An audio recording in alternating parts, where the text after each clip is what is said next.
Hi everybody, I'm Catherine Belson. I am an author and narrator, and I'm here to talk to you a little bit about some audiobook basics for authors.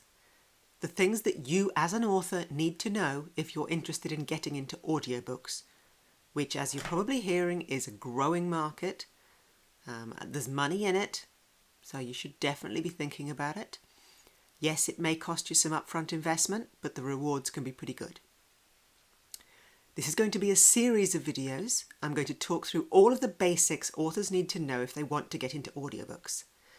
Things like, what do all those acronyms mean anyway? I'm going to talk about some of the terms which are commonly used by narrators and other audiobook professionals, which you as authors need to be familiar with. I'm going to cover the money stuff and go through some of the technical terms. Unless you're going to record your own audiobooks, and I will make at least one video with my recommendations about what to do in that case, you don't need all the nitty-gritty technical details. But there are some things that you need to understand. You need to be able to talk about those things with your narrators, possibly your distribution partners, or your production company if you're using one. Okay, so in this first video, let's get started talking about the money stuff, part of the money stuff. How and where audiobooks are sold. Let's get started.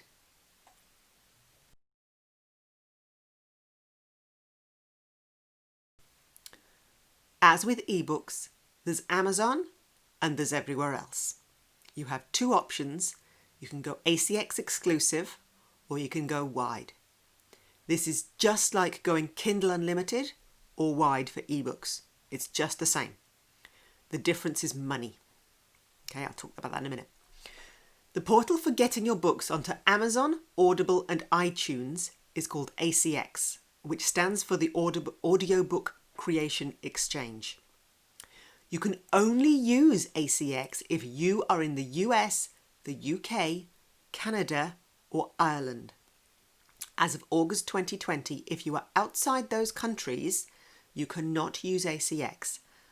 Unless you want to go through a complicated, expensive and legally questionable method to do things like create an LLC in the US and get an American address, in which case you may be liable to pay taxes in the US and look, it's hard. And honestly, you probably don't want to go there unless you're actually setting up a company to do it, in which case find an American partner to run that side of it for you. If you are outside the ACX countries, just accept it and use a distributor or a production company to get your book distributed to ACX and the ACX stores.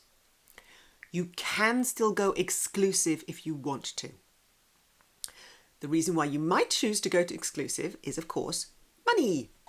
If you are direct to ACX and you choose the exclusive options, the royalty rate is 40%.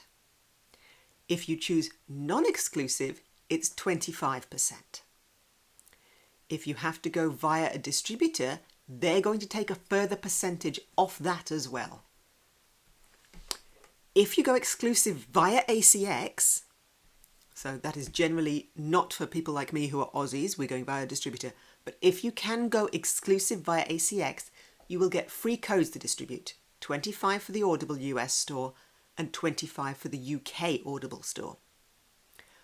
Up until March this year, you used to be able to get 100 codes for each store, and incredibly, Amazon used to pay you if they got redeemed at a rate of between $2 and $4 per code, depending on how long the book was. Yes, this meant you could get up to $800 back really quickly if you could get those codes redeemed. Several sites were set up where listeners could grab codes. They loved it. They got free books. The authors loved it. They got paid. You could make back the cost of production or close to it on those codes. It was a guaranteed return on investment. In all honesty, it was wildly easy for scammers to take advantage of. Scammers would put together books of blog posts or plagiarized content, sometimes both, pay cheap narrators $50 an hour to create the book, insist it had to be stretched out to be over 3 hours long, which attracted a higher pay rate, and then farm codes to get back $800 off a $150 spend. It was a scam, a massive scam. They called it code farming. Videos made about, and anything made about making audiobooks before March this year may talk about getting your codes redeemed and this is easy money and how to make money off audiobooks. You cannot do it anymore. The loophole is closed. Amazon clamped down. You can still give away the codes, but you no longer get paid for them. The sites to give them away still exist, but they are all now very focused on getting reviews for those codes. So you treat them like ARCs. They are giveaway review copies. You shouldn't just be giving them away, you should be using them to leverage and attempt to get reviews on your books. There were plenty of people whose business plan for audio depended on getting paid for those codes, and plenty of narrators who counted on getting paid via royalty share on redemption of them. A lot of those people have quit or are quitting the game, but silver lining is it is improving the overall quality of audiobooks out there because the scammers have moved on. It does mean narrators are less likely to take a chance on an author with no sales record on royalty share because there's less guarantee of them getting paid. And I also think it's encouraged a lot more authors to try out wide distribution because Amazon are no longer stacking the deck in their favour with these guaranteed code payouts. Now, talking about wide distribution for audiobooks, this is a very wide field.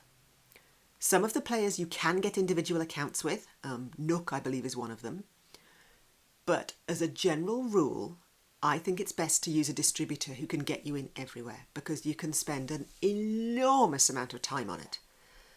And I think your time is better spent writing more books, or recording more books, than mucking about setting up accounts with all and sundry, keeping track of them. You're better off using one of the big distributor players. When I talk about the wide distributors, there are 3 big players in the audiobook game. They are Findaway Voices, sometimes referred to as FV, Authors Republic, and Audiobooks Unleashed, who are very new. I don't have all the information about Audiobooks Unleashed. I am going to talk about them a couple of times in this video and the next one because they have some cool new options. You will find links for all 3 of these big distributors in the comments under this video. Of the 3, I have personally not used Authors Republic. They take 30% of your royalties, which is the highest percentage of the 3, and I cannot at this point see any reason why using them would be advantageous. They take more of your money, they don't have anything unique to give them an advantage, they don't get you in anywhere that the other distributors can't get you. They don't recruit narrators. You are expected to turn up with an audiobook and then they distribute it for you and take a big chunk of your money. So I honestly don't see Authors Republic as being a viable option. I'm mentioning it because it's out there, people might talk about it. Say there are 3 distributors, they're one of them. Findaway Voices are owned by Draft2 Digital, who are a big ebook distributor to get you into wide stores if you don't want to go through the hassle of getting all those wide accounts. Findaway Voices take 20% of all your royalties. They distribute to an enormous number of channels, and you can select either ACX exclusive or everywhere. If you are in an ACX country, again US, UK, Canada, Ireland, you could upload to ACX yourself and then get Findaway to distribute everywhere else. That means Findaway don't take that extra 20% off what ACX are paying you. You'd have 2 accounts, 2 places they're uploaded. You might not want to do that because there are benefits to having Findaway distribute everywhere for you. If you select them to distribute everywhere, you choose their Voices Plus option. And if you do this, you will get 100 giveaway codes to distribute to readers and reviewers, and they will undertake anti-piracy efforts on your behalf. So if your audiobook gets pirated and appears on YouTube or anywhere else, they will chase it down. They will do the DCMA notices, they'll get it taken down for you. If you choose to do some of your own distribution to ACX or into any other store, you only get 30 codes, and you're on your own if your audiobook gets pirated. So it's probably worth it. Even if you can distribute to ACX Direct, it's up to you. I think it's worth it. It's certainly the best option for those of us not in ACX countries because it's the big bonus from Findaway. They are also the exclusive distributor to Chirp Audiobooks, which is the audio arm of BookBub. You can apply for a Chirp featured deal, which is currently free to authors. We don't pay if you get selected, and it can lead to an amazing sales boost and sell through, especially if you have a series.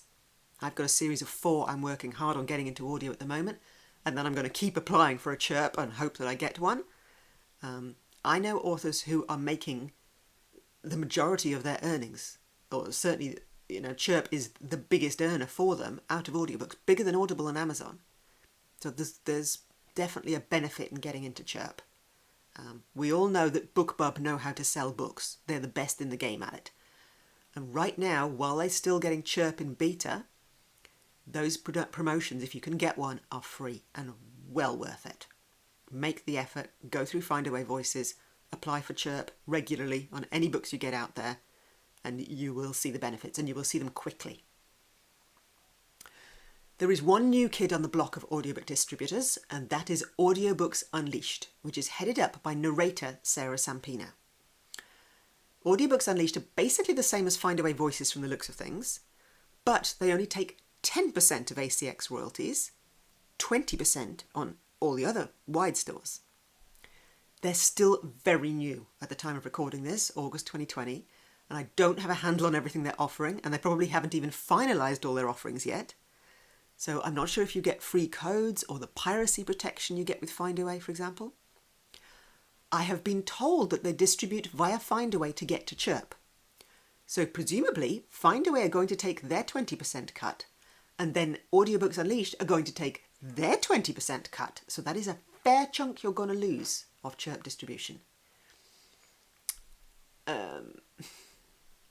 There are still reasons why you might go with Audiobooks Unleashed, and those reasons are in the way you might work with narrators there. I'm going to talk about that in the next video, how narrators get paid, why you might choose each method to pay narrators, and benefits of working through the different platforms depending on how you want to pay narrators and how you're going to work with them.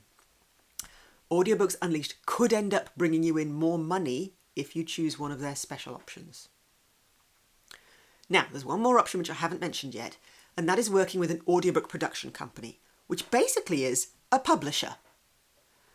You may not end up dealing with any of this distribution stuff if you choose to work with an audiobook production company, or if someone like Tantor approach you. If you are selling well in ebooks and paperbacks and you're getting high ranks in the Amazon store, Tantor might approach you anyway. They might even offer you a payment up front. They will pay for your audiobook to be produced. They will keep a large chunk of your royalties. They will handle the distribution for you. I know a lot of people who've gone with Tantor and are very happy with it because they're effectively with a big publisher. But you will make more money indie. Yes, you may have more upfront outlay, but you will make more money indie, especially if you already have some name recognition. If you want to maximise the amount going to your pocket at the end of the day, it's best to control the production and the distribution of the audiobook yourself. Hopefully, in the rest of the videos in this series, I'm going to give you the tools to do that. So stick with me. Next, we're going to talk about how narrators get paid and all those strange acronyms around it.